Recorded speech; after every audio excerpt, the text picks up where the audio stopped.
Adultitis Fighter, Kindred Spirit, is someone we actually know quite well. I didn't know she was doing this, but this story came across the wire. Kirsty Blattner is a tremendous person.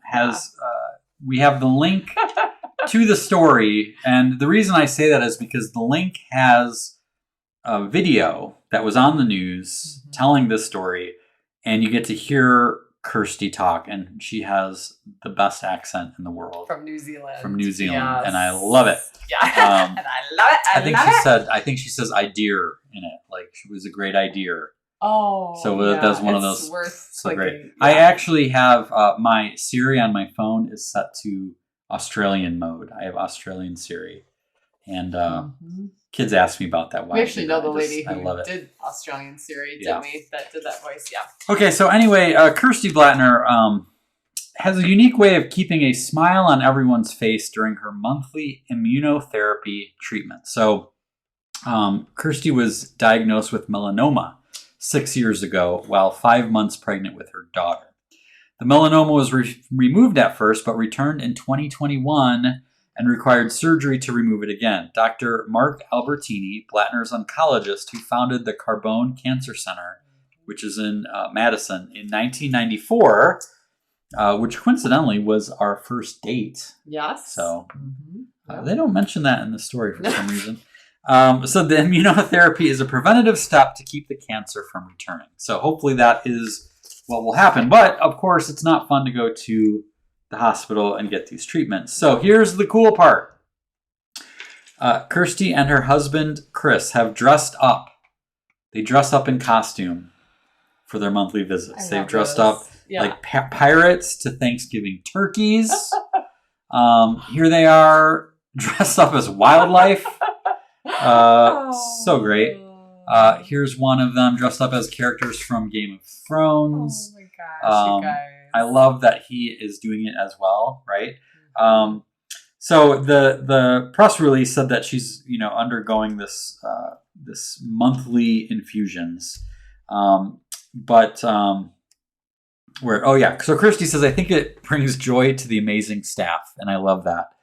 I know it makes it fun for us and helps us look forward to our appointments. What are we going to do? What are we going to dress up as? Yeah. She, as of this particular news story, I don't know how up to date it was, but she has 4 more appointments, meaning she's got 4 more opportunities to create costumes and joy at the UW hospital. And then her nurse manager says, we always look forward to seeing what they're going to wear next. Aww. It's inspiring to see a patient share this positive perspective with others. So I got a couple other awesome Kirsty. Photos here. This has got it. I don't know if this is 80s. This got to be 80s, right? Something like that. Yeah. Yeah, because look at her the little arm mesh thing. Looks a little bit like Madonna there. Bracelets. He looks like Tiger King to me. I don't know. That's epic. But so here's the thing. Obviously, we wish Kirsty well. Yeah. We applaud her husband for doing this craziness with her. But shenanigans. Hopefully, we don't have to go through cancer, but every single one of us goes through stuff that we have to do, stuff we don't look forward to doing, dark times. And I think anytime we can maybe reframe things, seeing with new eyes, change things around, is there a way you can make it fun for you?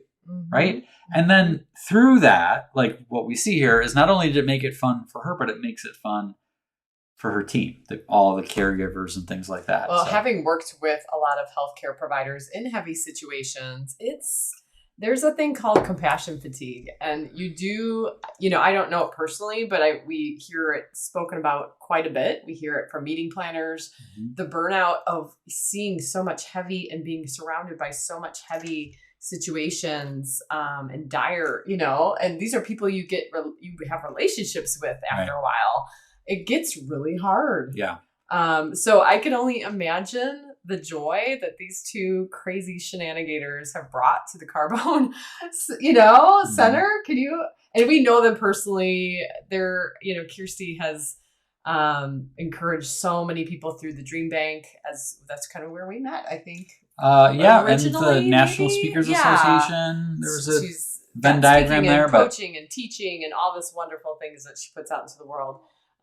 So just knowing this is how she's handling this first of all, it's not a surprise. No, but it's also such an inspiration to see, even in this dark time of challenge, her and Chris rising to this. So we're so proud of you, Kirsty, and we just wish you well, and our whole family loves you. Yeah. So keep shining. Yep, that's what an Adultitis Fighter is all about. And of course, if you have read A Chance of Awesome, there's a story in there about the time my dad dressed up as a bee to tell us that he had cancer. So, if you haven't heard that story, that's a good thing to look up as well. But he actually shared that story at a Wonder Night event, didn't he? Yes, he did. In person. Yes, he did. Pretty special night. So, kudos to you, Kirsty. Thank you for being such a great Adultitis fighter. We wish you the best and sending love and prayers your way.